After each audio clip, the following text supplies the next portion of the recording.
मैं कुछ नाम गिन रहा हूं।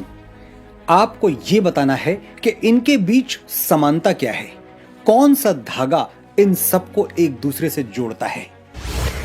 शहीद भगत सिंह, वीर सावरकर, मदन लाल ढींगरा, राम प्रसाद बिस्मिल, अशफाक उल्लाह खान और लाला लाजपत राय। समानता ये है कि ये सब भारत भक्त थे और ये सब जिस मशाल की रोशनी में स्वतंत्रता के पथ पर आगे बढ़े, उस मशाल का नाम था महर्षि दयानंद सरस्वती। नमस्कार, मैं हूं मनोज मुंतशिर और आज मैं आपको उस ज्योतिपुंज, उस युग पुरुष के बारे में बताऊंगा जिसे बाएं हाथ से लिखे हुए इतिहास में वो स्थान, वो मान नहीं मिला जो मिलना चाहिए था। दुनिया को अपना सर्वश्रेष्ठ दीजिए, आपके पास सर्वश्रेष्ठ लौट कर आएगा। आर्यावर्त उठ, जाग, आगे बढ़, समय आ गया है नए युग में प्रवेश कर। ये शब्द हैं भारत की महान ऋषि परंपरा में जन्मे श्री मूल शंकर तिवारी के, जिन्हें आज हम स्वामी दयानंद सरस्वती के नाम से याद करते हैं। स्वामी जी गुलाम भारत में जन्मे थे, जब कंपनी सरकार अपने खजाने भरने के लिए भारत की अस्मिता और गौरव को दिन रात लूट रही थी। अंग्रेज जानते थे कि भारत में आस्था, ज्ञान और स्वाभिमान की जड़ें कितनी गहरी हैं। उन्हें आभास था कि बिना संस्कृति की जड़ काटे भारत को ज्यादा दिनों तक गुलाम बनाए रखना संभव नहीं होगा।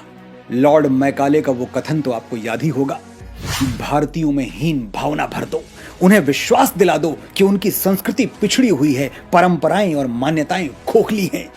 यहां तक कि भारतीयों का पहनावा, उनका खान पान, बोली भाषा सब क्षुद्र है। उन्हें आगे बढ़ना है तो अंग्रेजों के पद चिन्हों पर चलना चाहिए, गोरी सरकार को अपना माई बाप समझना चाहिए। भारत में एक ऐसी नस्ल पैदा करो जो देखने में भारतीय हो लेकिन अंदर अंग्रेजियत कूट कूट कर भरी हो। अंग्रेजियत का यही अंधा मोह इन्हें सदियों सदियों तक हमारा गुलाम बनाए रखेगा और भारत में ब्रिटिश राज का सूर्य कभी अस्त नहीं होगा। स्वामी दयानंद सरस्वती गोरी चमड़ी का ये काला धंधा समझ चुके थे। उन्होंने उद्घोष किया, वेदों की ओर लौटो, और यहीं से ब्रिटिश कॉन्स्पिरेसी की धज्जियां उड़नी शुरू हो गई। इसे भारत का दुर्भाग्य कह लें या फिर तथाकथित बुद्धिजीवियों की कलुषित सोच, जिन्होंने सेक्युलर सिलेबस के नाम पर भगोड़े अकबर बाबर तो हमें बचपन से ही रटा दिए, लेकिन स्वामी जी के विचारों से सदैव दूर रखा।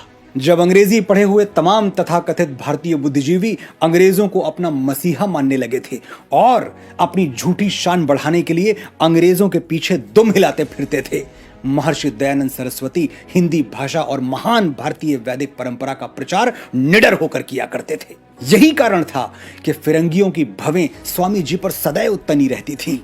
दमनकारी अंग्रेजी राज में जब लोग अंग्रेजों के आगे आंख उठाने से डरते थे, तब स्वामी जी खुलकर कहते थे कि भारत सिर्फ भारतीयों के लिए है, अंग्रेजों को यहां से जाना ही होगा।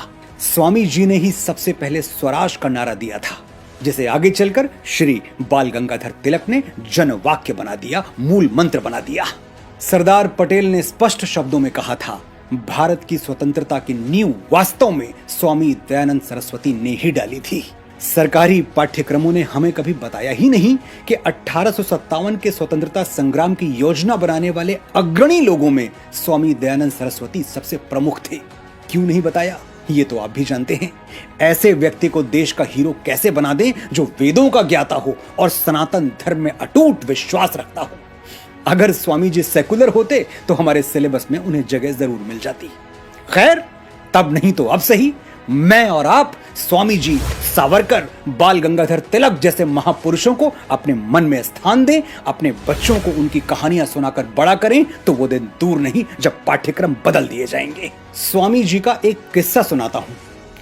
1857 के आंदोलन से कुछ साल पहले एक दिन बिहार के महान स्वतंत्रता सेनानी बाबू कुंवर सिंह ने स्वामी जी से शंका व्यक्त की, स्वामी जी, क्या हम इस आंदोलन में सफल हो पाएंगे?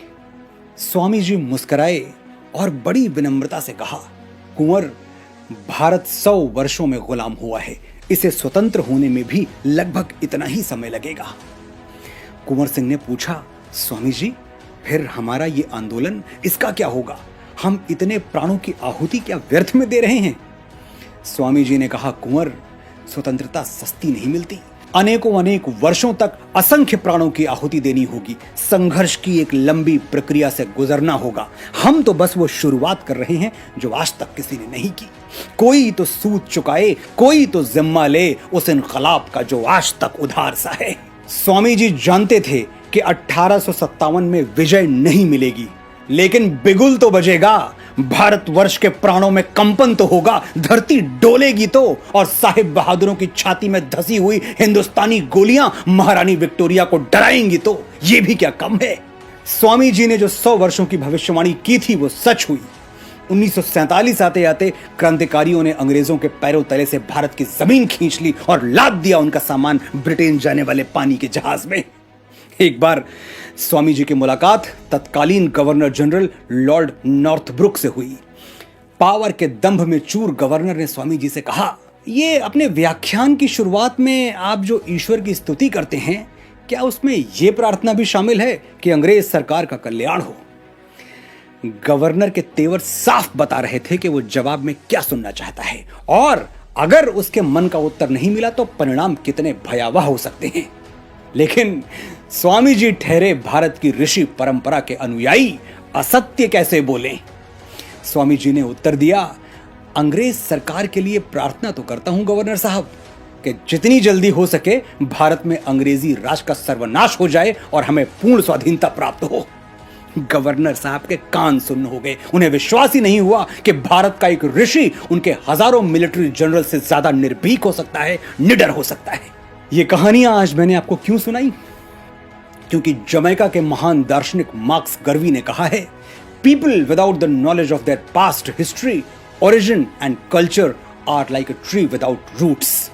जो अपने इतिहास, अपनी उत्पत्ति और अपनी संस्कृति से अनभिज्ञ है, वो व्यक्ति जड़हीन वृक्ष से ज्यादा और कुछ नहीं है।